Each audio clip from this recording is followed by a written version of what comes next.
السلام علیکم ورحمۃ اللہ وبرکاتہ ساتھیوں، ہم دعا سیریز کے ساتھ پھر آپ کے سامنے حاضر ہیں۔ دعا کیا ہے؟ دعا جنت کی کنجی ہے، دعا عبادت کا مغز ہے، دعا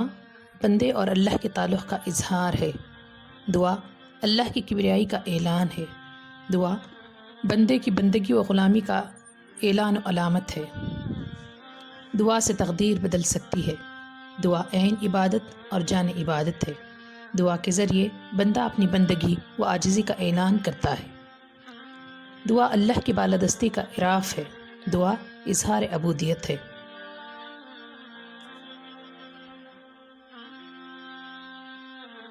دعا ذکر ہی کی ایک شکل ہے،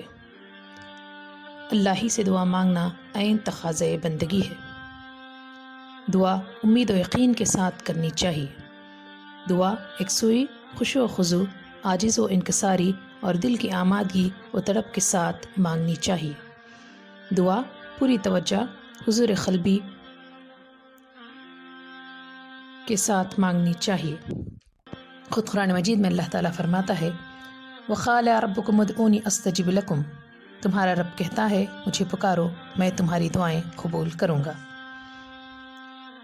اسی طرح قرآن مجید سورہ ذاریات میں اللہ تعالیٰ فرماتے ہیں وَمَا خَلَقْتُ الْجِنَّ وَالْإِنسَ إِلَّا لِيَعْبُدُونِ، میں نے جنات اور انسانوں کو محض اسی لیے پیدا کیا ہے کہ وہ میری عبادت کریں، دعا کرنا بھی عبادت ہے۔ اسی طرح قرآن مجید میں سورہ بقرہ میں اللہ تعالیٰ فرماتے ہیں وَإِذَا سَأَلَكَ عِبَادِي أَنِّي فَإِنِّي قَرِيبٌ أُجِيبُ دَعْوَةَ الدَّاعِ إِذَا دَعَانِ فَلْيَسْتَجِيبُوا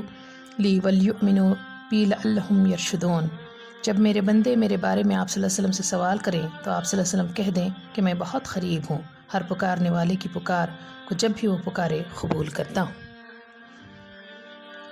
اللہ سے دعا مانگنے کی شرط یہ ہے کہ خدا کے سوا کسی اور کی بندگی کا شائبہ تک بندے کی عبادت میں نہ ہو، معبود حقیقی کے سوا کسی دوسرے کی طرف اطاعت و غلامی اور عجز و نیاز کا رخ ذرا نہ پھرنے پائے، رہنمائی، تائید و نصرت اور نگہبانی و حفاظت کے لیے خدا ہی سے دعا مانگے۔ دعا مانگنے والا آدمی اپنے دین کو خدا کے لیے خالص کر چکا ہو، یہ نہ ہو کہ زندگی کا سارا نظام کفر و شرک اور معصیت اور بندگی اغیار پر چلا آ رہا ہو اور مدد خدا سے مانگی جائے۔ دعا گڑ گڑاتے ہوئے چپکے چپکے، خوف کے ساتھ اور طمع کے ساتھ اور یقین کے ساتھ مانگنی چاہیے۔ دعا کے لیے کسی واسطے کی یا کسی وسیلے کی ضرورت نہیں ہے،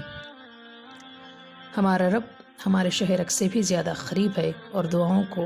قبول کرنے والا اور جواب دینے والا ہے۔ دعا کے چند آداب ہیں اور اوقات ہیں، ان کا بھی لحاظ رکھنا چاہیے۔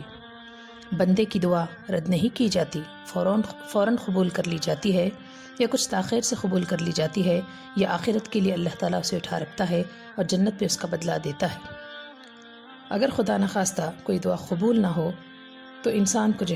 صبر سے کام لینا چاہیے، لیکن جب انسان اللہ تعالیٰ کے پاس جنت میں اس دعا کا بدلہ دیکھے گا تو کہے گا کہ کاش دنیا میں میری کوئی دعا قبول نہ ہوئی ہوتی۔ دعا کی قبولیت کے جو اوقات ہیں،